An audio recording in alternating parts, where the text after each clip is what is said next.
Слава Украине, привет всем от Полонского. Наша любимая рубрика «Потери российско-фашистских войск в Украине». Сегодня у нас, друзьяки, 14 мая 2025 год. Завтра вроде как переговоры, шмереговоры. Ну, посмотрим. У меня какого-то особого оптимизма нет, но такое. Где продолжаются боевые действия? Ну, рашисты боятся, вот пишут, что наши готовятся к прорыву. Колумбийские наемники, говорят. Я когда читал, я ржать начал, честное слово. Говорят, что это чуть не дивизия, 2 дивизии, нет, армия. Да, межгалактическая армия колумбийских наемников скопилась на границе Брянской Народной Республики и готовится туда, значит, вторгнуться, чтобы пойти на Москву. Так себе и представляю колумбийцев, чешущих, значит, бравым маршем в сторону, да, макшанской столицы. Но это капец полный на самом деле. Ну, рашисты так рассказывают, вы же понимаете. Да, на самом деле наши действительно их долбашат. Но долбашат в Курской народной, в Белгородской народной. Вчера прилетело очень хорошо по Рыльску. Значит, позавчера, точнее, извините.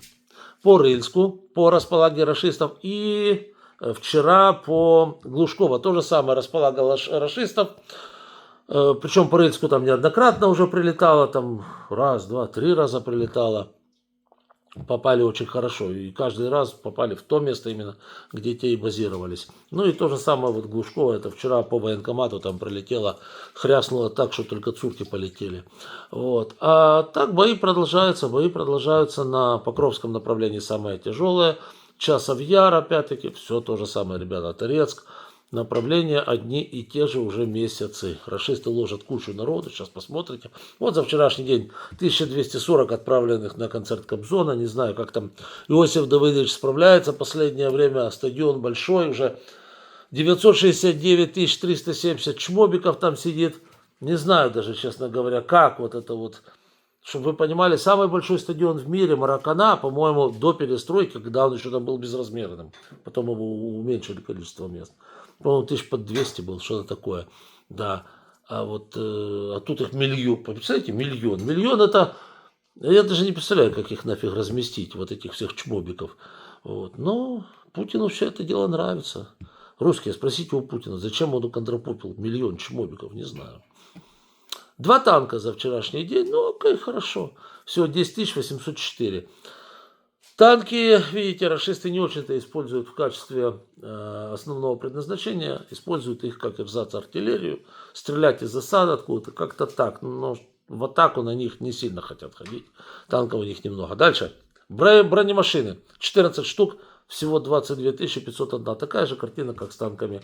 В атаку они ходят на москвичах, на жигулях. Уже я говорю, уже такие смешные артефакты размещаем. Хотя, вот, например, ВАЗ-2109, ВАЗ-21-114, ну там куча этих вот ВАЗов, да, этих жигулей. Вот в телеграм-канале внизу в описании к данному ролику есть там у нас фотография такого вот пепелаца. Охренеть, это, да, вот вы будете ржать, сейчас скажете. На чем? Что было основной боевой единицей российской армии до нападения на Украину? БТР-82, правильно? 82-й БТР был. Вот, это как бы их больше всего было. А также было очень много БМД-4, БМП-4, то есть новых таких, да, бронемашин. А за сегодняшний день автомобиль «Жигули» с сеткой. Иногда с кроватями по бокам. Вот как-то так, да. Вот это, чувствуется прогресс, да? Чувствуется прогресс российской армии. А у нас что было? У нас был БТР-60 основным. А теперь что? А теперь у нас Брэдли, Мардер, да, CV-90 из Швеции и так далее. Вот чувствуется, да? Демилитаризация только у кого? Я вот не спрашиваю просто так. Вопрос риторический, да? 47 пушек всего. 27 827. Вот так вот, друзья мои, 47 пушек за один день. Ну, это обычная система, обычная ситуация. Сразу скажу, не только пушек, но и минометов. Это ствольная артиллерия. Дальше, ну и 1 единица РСЗО. Это был ураган. Всего 1382. Вот. Ну, также уничтожено 3 средства ПВО. Всего 1165. Так вот, интересный момент, что вот это ПВО, если раньше очень много попадалось в основном стрела и оса, то есть старых советских, сейчас их повыбили. И любое попадание по ПВО на сегодняшний день, это, поймите, это что-то типа уничтожается бука или панциря, ну, чтобы вы понимали, да. То есть эти вещи, которые стоят очень много денег. Вот, то есть, или другие. Ну, а раньше что там попадалось? И тунгуска советская, да? А сейчас уже все, только вот новое, потому что старая советская там приехала. Шилки там вот эти вот, помните, да?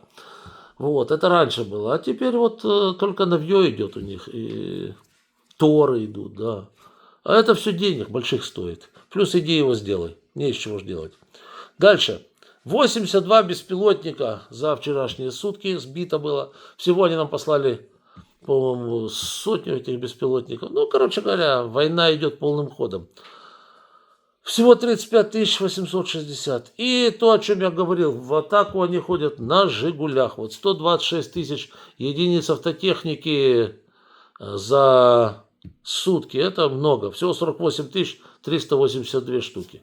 Вот так вот. Так что, ну что вам можно сказать? Деградация российской армии, она абсолютно очевидна.